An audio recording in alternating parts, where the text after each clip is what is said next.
আজকে দিনটা হচ্ছে মহাসপ্তমী।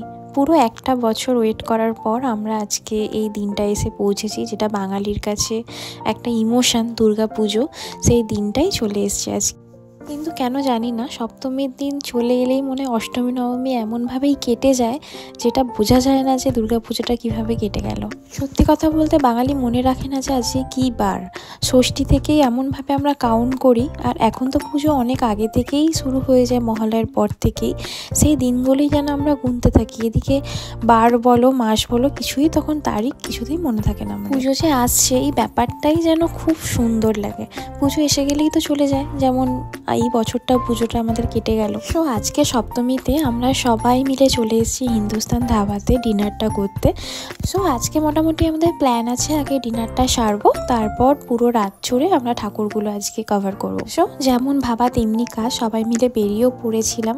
আর খুব মজা লাগছিলো সবাই একসাথে হতে পেরেছি পুজোর দিনগুলোতে, যেটা আমরা সারা বছর ধরে ওয়েট করে থাকি। হিন্দুস্তান ধাবাটা আমরা ঘুরাতে এসেছি আজকে, আর নিচে খুব একটা কমফর্টেবল সিটিং না পেয়ে আমরা উপরে অ্যারেঞ্জ করাই যে উপরে আমরা আজকে বসবো। সো খুব একটা নিচে টাইম ওয়েস্ট না করে আমরা উপরে চলে যাই, আর ঠিকমতো সিটিংও অ্যারেঞ্জ হয়ে যায়। তারপর আমরা সেখানে বসে একটু গল্প গুজব শুরু করতেই আমাদের অর্ডারটা নিয়ে নেওয়া হয়। তো স্টার্টারগুলো আমরা অ্যাট ফার্স্ট অর্ডার করলাম।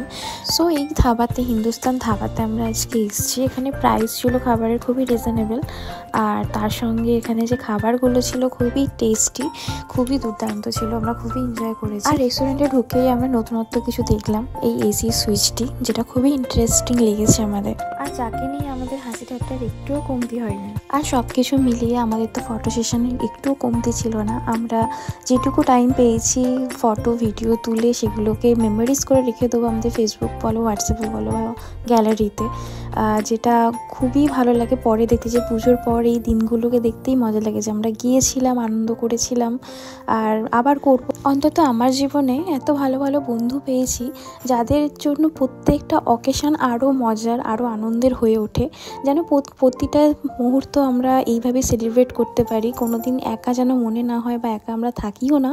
সকলেই টাইম বার করে এই যে দিনগুলোকে আমরা সেলিব্রেট করি, পুজো বলো বা সারা বছরের যে অকেশন থাকে, সেগুলোকে আমরা এইভাবেই সেলিব্রেট করি, এইভাবেই মজা করি। গল্প গুজব করতে করতেই স্টার্টারগুলো চলে এসেছিলো, আর নো ডাউট স্টার্টারগুলো এত টেস্টি ছিল, এত ভালো ছিল যে আমরা স্টার্টারগুলোই এত এনজয় করে খেয়েছি যে আমরা মেন কোর্স খেতেই ভুলে গেছি যে আমাদের এবার ডিনার করেই যেতে হবে, পেটে একটুও জায়গা ছিল না। সো যাই হোক, স্টার্টারের পরেও আমরা মেন কোর্স কিছু অর্ডার করলাম, যে ডিনারটা কমপ্লিট করে বেরোতে হবে আমাদের ঠাকুর দেখার জন্য। তো সেই মতো বিরিয়ানি, নান, চিকেন এইসব অর্ডার করে আমরা এনজয় করে খেলাম। সো হেভি একটা ডিনার করে আমরা বেরিয়ে পড়লাম ঠাকুর দেখার জন্য।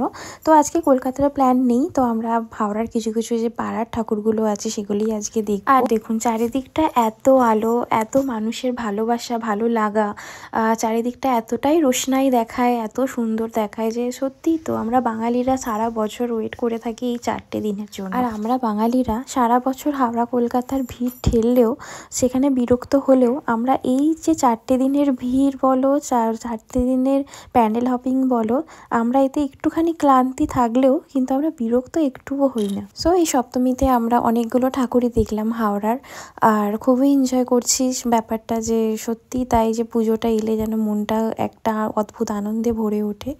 সো যাই হোক, this is my mini vlog. আর আপনাদের ভ্লগটা ভালো লাগলে অবশ্যই কমেন্টে জানাবেন।